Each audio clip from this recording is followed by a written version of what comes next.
चोरी के तो आपने कई सारे अतरंगी किस्से सुने होंगे। कई बार चोर भगवान का आशीर्वाद लेकर चोरी करते हैं, तो कई चोर चोरी के बाद वहां कुछ पैसे रखकर चले जाते हैं।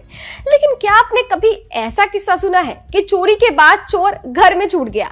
ये सुनकर आपकी भी हंसी छूट गई होगी, लेकिन ये घटना सच में घटी है। कहां? बताएंगे इस वीडियो में, साथ ही बताएंगे पूरा किस्सा क्या है। नमस्ते, मैं हूं अदिति शाह और आप देख रहे हैं न्यूज नेशन का डिजिटल प्लेटफॉर्म।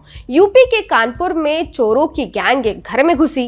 गैंग में शामिल युवक ने अपने साथियों से कहा कि तुम लोग चोरी करो, तब तक मैं आराम कर लेता हूं। वो घर में सोता ही रह गया और उसके साथ ही कीमती सामान लेकर घर से फरार हो गए। सुबह होने पर जब मकान मालिक ने चोरों को कमरे में सोता हुआ पाया तो उसे पुलिस के हवाले कर दिया। पुलिस ने 2 चोरों को गिरफ्तार कर लिया है। एक और चोर की तलाश में पुलिस जुटी हुई है। मामले में आगे की कार्रवाई की जा रही है। दरअसल मामला शहर के नौबस्ता इलाके का है।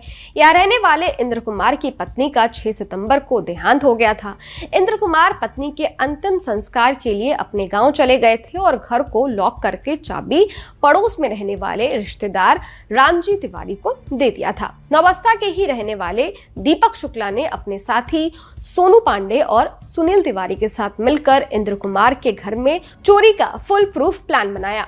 उन्हें पता था कि इंद्र कुमार गल्ला व्यापारी है। तीनों को उम्मीद थी कि इंद्र के घर में काफी सारा कैश और कीमती सामान भी होगा। 8 सितंबर की रात में तीनों ने प्लान के मुताबिक इंद्र के घर में चोरी करने की नीयत से एंट्री की। चोरी करने के दौरान दीपक शुक्ला को नींद आने लगी। उसने अपने दोनों साथियों से कहा कि तुम लोग चोरी करके सामान पैक करो, मैं थोड़ा सा सो लेता हूं। जब निकलने लगोगे तो मुझे जगा देना।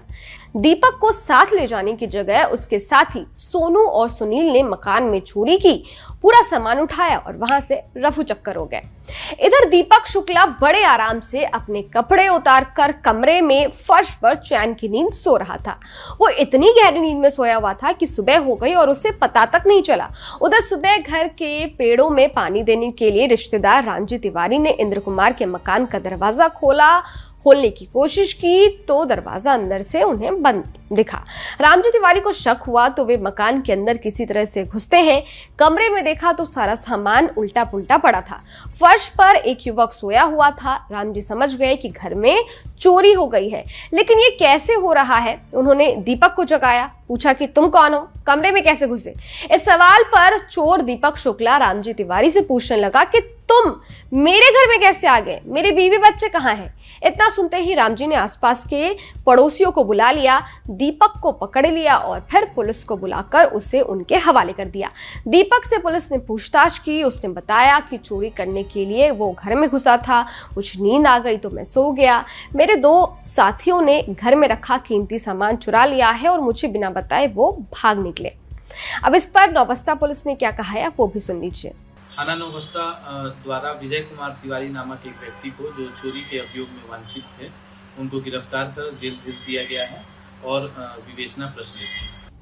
रिपोर्ट्स के अनुसार दीपक शुक्ला खुद को गणित का टीचर बता रहा है। उसका कहना है कि मैं पहले मैथ्स पढ़ाता था, लेकिन बाद में कोचिंग से निकाल दिया गया। अब मेरे पास कोई काम नहीं था, पैसे की जरूरत थी, इसलिए हम लोगों ने चोरी करने का प्लान बनाया। इस मामले में आगे की कार्रवाई फिलहाल की जा रही है।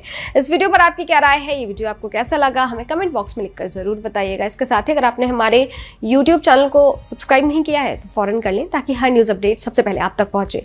डिटेल स्टोरी के लिए आप हमारी वेबसाइट newsnationtv.com पर भी विजिट कर सकते हैं। शुक्रिया।